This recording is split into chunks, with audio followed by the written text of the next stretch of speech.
Something that's less controversial, but still really important, is the natural capital profile. Allie Maffei from Riverina Local Land Services is going to have a chat about that today.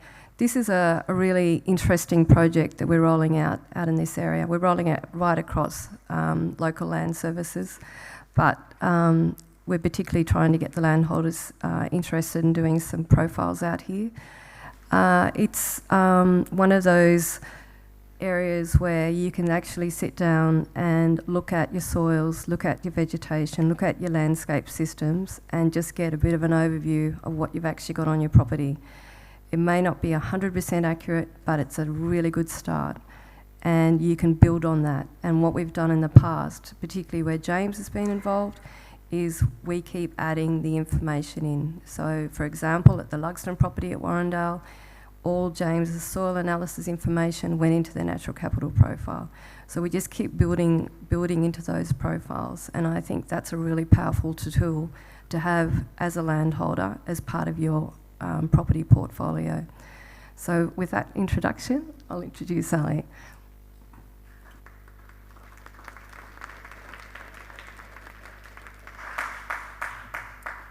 Hi everyone.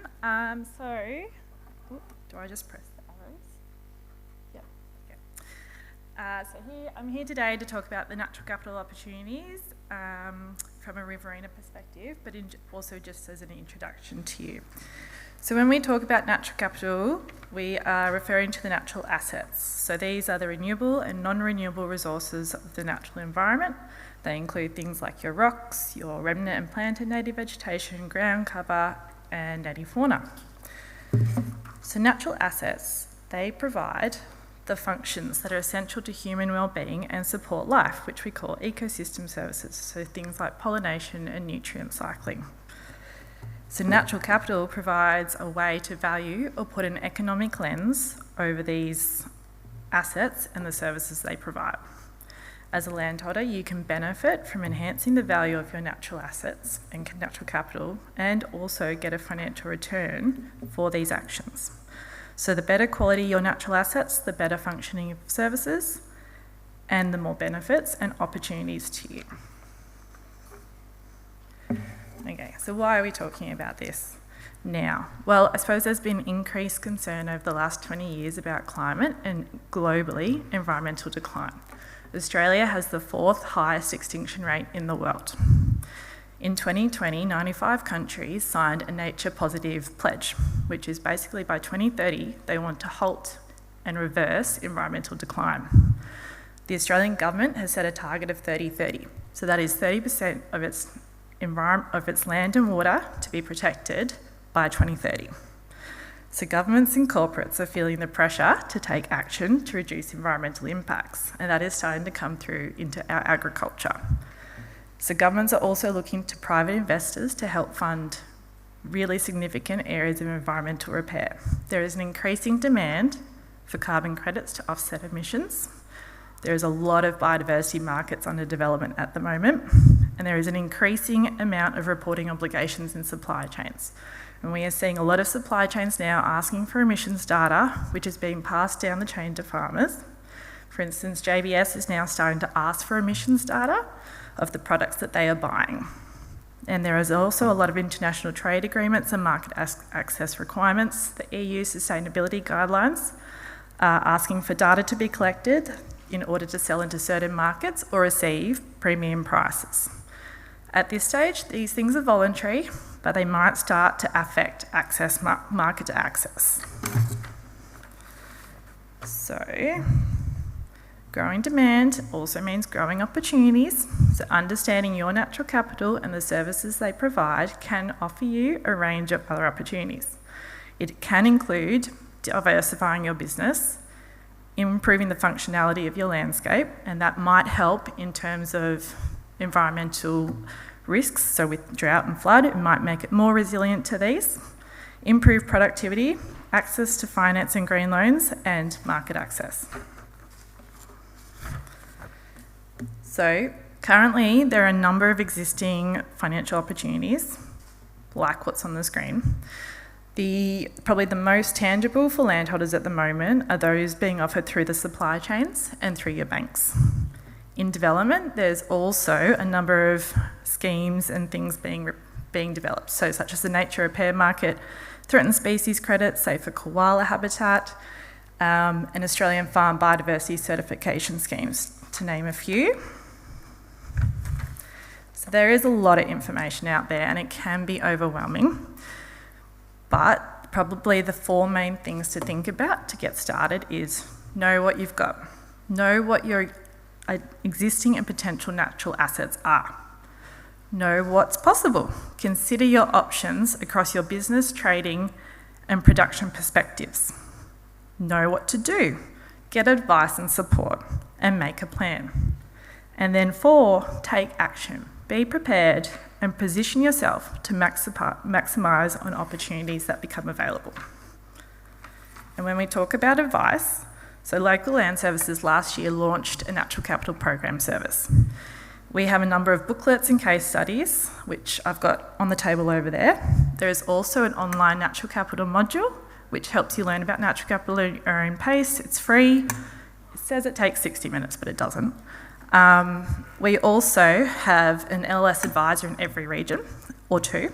So Emily over there at the table is the one for Murray LLS. And we are available for phone calls and farm visits. And we also can help you know your greenhouse gas numbers and put you in touch with other services. But I suppose the most valuable tool that we've developed are these natural capital profiles, which look a bit like this. It's a big document. So, Riverina LS has actually been piloting this since January last year. We were a bit rebellious and did this before the state brought it in this year, so they're piloting it now across the state. What it is a very tailored document. It's a big document. It goes through all your assets and your natural capital on your farm. It provides guidance on actions that support your business and environmental goals. It provides information on all the current market opportunities that are available to you and your enterprise, and also referrals to other resources that can support your next steps. And we do this by using spatial data, a site visit, and numerous discussions with yourself to have a tailored document that is for you to use and keep. What have we learnt so far? Oh, good, I did update it. Yes, so we have completed 40 profiles across 90,900 hectares now. We work in a range of landscapes and industries, from high rainfall grazing around Tumut through to the rangelands and irrigated cropping areas, with varying motivations of landholders. So far, since January, we gain feedback from each landholder after each of these profiles are done, just to see how we can improve the process. And we've actually found a number of drivers, I suppose, or motivations for landholders. So the top one is sustainability, and it creates a sort of narrative of like a legacy document of all the work that those landholders have done and what they've achieved so far. It also gives them a broad understanding of market opportunities, so some people have really wanted to know what options they can explore. Some landholders have had a better understanding of how the farm's management relates to sustainability frameworks in relation to their industries, and just a better understanding of on-farm natural assets, as well as a basic understanding of on-farm emissions and where the landholder sits within their industry and landscape. So, another thing we've got on offer in Riverina is the Living Carbon Grants program, and this has actually just been extended. I have more information on it at the table over there, but it is a project, I suppose, to support land managers to design, plan and implement carbon and biodiversity plantings across the Riverina. You can plant up to from 10 to 200 hectares, but it does need to be registered with the Clean Energy Regulator. And so one of my colleagues is able to do that with you. And sites also need to be registered with the Accounting for Nature methodology to measure improvements over time. So, last June, we completed a profile with Ian and Stacey Lugsdin on both their properties, Warrendale and Nauru and Birrawa, which are actually these template documents that I have here. If anyone's interested in reading them, they'll be up the back. but I'd like to invite them to come up here and just talk about the process and what they've found and where they're up to now, please.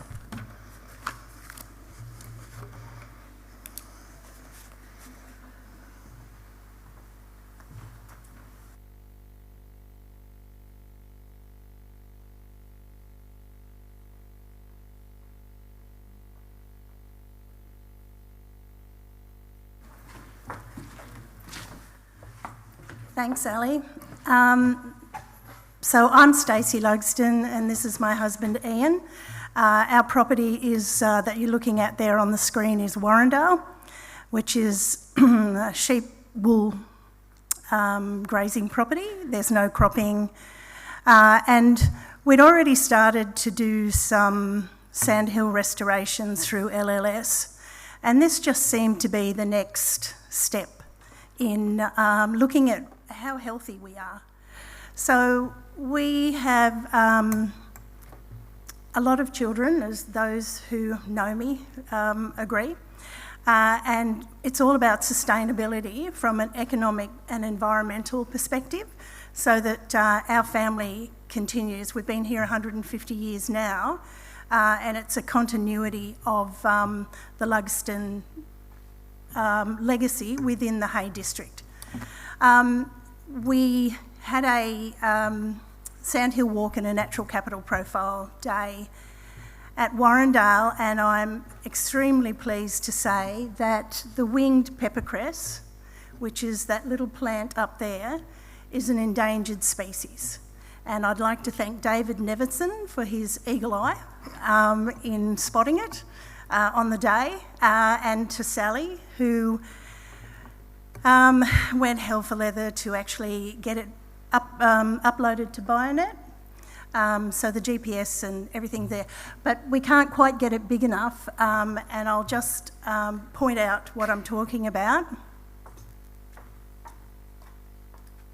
So about halfway up, you'll see a little seed. So that's a seed, and that warms my heart because that means that will naturally reseed. And hopefully that population will grow. But there is a lot of pressure on Warrendale from kangaroos, rabbits, and unfortunately at the moment pigs, which is something we've never dealt with before. So as a landholder, and James, you've been instrumental in doing your soil profiles for us, which was fantastic when we had to give the information to Allie. So you really need to know the information. I would recommend to anyone within, and the Riverina LLS and I believe now Murray and numerous other regions are offering this free service to landholders to actually have, as Sally said, it is not 100% correct, but it's a starting point. And we're not terribly sure if we'll actually use it for selling carbon credits because of the rangeland environment. I sort of want to hold on to ours. But where I'm finding it very beneficial is we're in accreditation programs with our wool because our primary focus is our wool enterprise, which you're probably wondering why with the current price of wool. But using genetics, we're also putting a lot of carcass traits in. So we're still meeting that meat market, but we're also meeting the wool market. And for us, it's the accreditation. So we're in a number of schemes with our wool, and this profile allows us to show our environmental stewardship. And therefore, out in the big wide world, which we're trying to sell wool into, it's a sustainable and ethical product. But also, we've given it to our banks, but unfortunately the banks are a bit slower than the rest of us. But we've made a start. It's about proving to the world that our little patch is looked after, is managed in a very environmental way, but we also manage the land stewardship, which is so important nowadays for the next generation of farmers that we've raised, to actually then continue with our legacy and into the future, into the grandchildren and the ongoing grandchildren, and sort of hopefully we'll still be here in 200 years. But I can't thank LLS enough for what they've done for us. Sally is just an absolute champion with everything for the Hay District. And Allie's just been so easy to deal with this profile.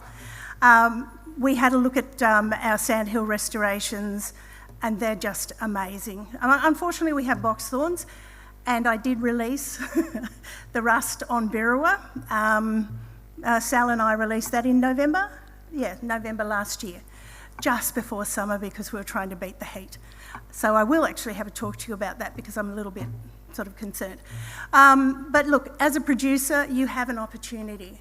It's an opportunity that most of us don't always get at a free price. And with the way the economy of farming is, anything that you can take and get is well worth it. And it gives you I don't really understand it. We're looking at carbon emissions next with DPI. And because we shear twice a year, it sort of puts our carbon emissions up. So that to me is challenging, because we're still running the same amount of sheep. So it's the same methane, it's the same everything that's coming out, but because we shear twice a year. And I'm really interested to see where wool goes in the carbon process, because it is a very sustainable and biodegradable product. So anyone got any questions on anything? Unless Ian doesn't get to talk much, but he usually just stands on the other side of the stage. Thanks, Stacey. And thanks, Ian. You're always the backstop. Any questions for Stacey and also for Allie? It'd be good for people to go and have a look at the profile. We're very fortunate that Stacey and Ian have agreed to actually see a real profile. They've agreed to share that information. So we're able to do that today. And to actually see a real profile it's very, very informative, and it's very interesting. It's much better than seeing an example, which really doesn't mean very much. So that's available today as well. Does anyone have any questions? We're just about to break for smoko. Everyone needs a bit of a... Yep, Ben's got one. Where's our mic? Here it comes. Roving mic. Yep. Really great. Thank you for that. And apologies if you did mention this and I missed it, but with the profile work done, does that also account for any remediation or management or conservation work that has occurred or is ongoing, or is it just more of a baselining? Yep, no, so the idea is to include and incorporate every bit of work that the landholder's done on their property. Great. Yep, so it's to try and collate, and it's not just environmental restoration, it could be soil work, like what's been happening in Warrendale. We've included that in that profile, but it's just to create an overview of everything that the landholder has done and showcase what they've done, and then it just also provides some recommendations to improve them, which might then lead to entering into markets or other financial opportunities that need to see a little bit more, basically. And I should just say that these are free profiles, so you don't need to pay for them. They're a service that LLS is providing. Hi, it's Stacey from USID again. Does the profiles also look at things the farms aren't doing, like the absence of use of things? For example, on our lovely tour of New South Wales we're taking, we spoke to a producer who was getting a premium price because they weren't using Roundup a lot on their farm for their wool. And does the profile include things like that for producers? Yes, so anything that the landholder is doing we include, but also any recommendations that can be made such as that to help them go further, that would be included in our recommendations section. So I'd encourage you to have a look. Okay. I'll let you talk. Oh, No. no, maybe you can talk. Yep, so it's probably very hard to see, but this is every asset is broken down into a dashboard, and we've sort of condition scored it with a status colouring, and we say what services it's providing, but also the recommendations are here. So it might be something like that, and we would put that in here, and therefore what services it might then provide, but also what markets it might lead to, or other opportunities. It's not just markets, it's other opportunities. Yeah, so for us, and I know Ian is a bowerbird, it was the fact that we are both shades of green. We're not red and we're not yellow. We're not red, orange or yellow. So for us, that tells us that the management techniques that we have in place are working from an environmental perspective, and from our sheep. You know, you can see the condition of the sheep. The sheep, the vegetation that's around, without being sort of decimated, is you can see the condition score on the sheep. We scanned in January with lambs, and more than half of our ewes were pregnant with twins. So they were in a brilliant condition score. The next challenge is getting them through the next thing. But with the carbon credits that we achieve, I'm just looking for that, our emissions or our credits. I wanted to know what our impact is on our land, and of course methane is the highest, and there's not much we can do about that. We can't supplement seaweed protein and all those things. We've got to work with our plants, and knowing more about our plants is also another way of working out what we emit. Emissions intensity is the next step, but I think we only do 955 tonnes of CO2 per year. So to me, that is a great selling point for our wool. That's why I don't particularly want to sell any of our carbon credits or anything like that.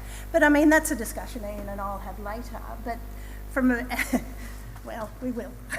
We'll have it now.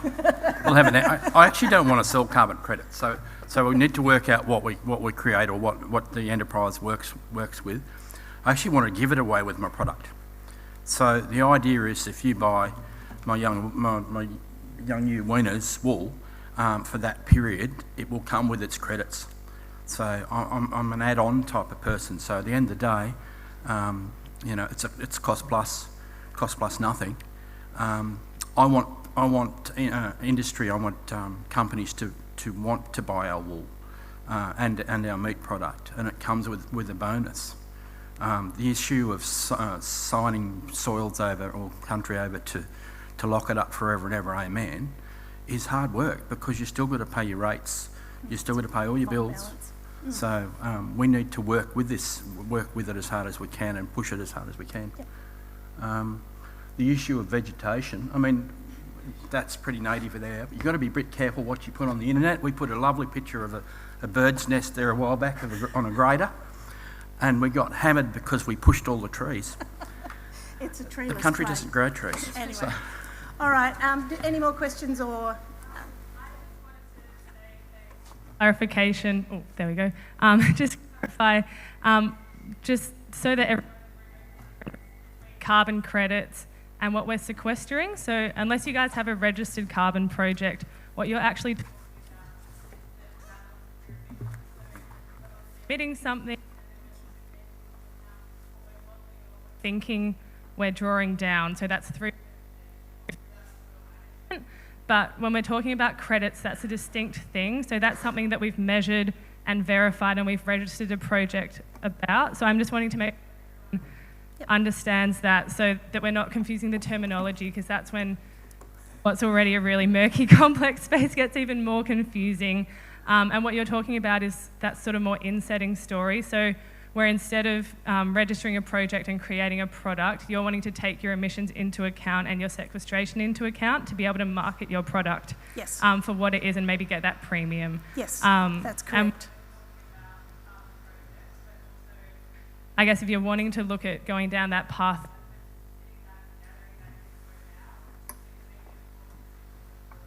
because you can't sell something that you aren't. Anyway, I can't say enough. Take the opportunity. It's here, it's free. It takes a little bit of digging, but the opportunity is there. So please utilise the wonderful services that we actually have here.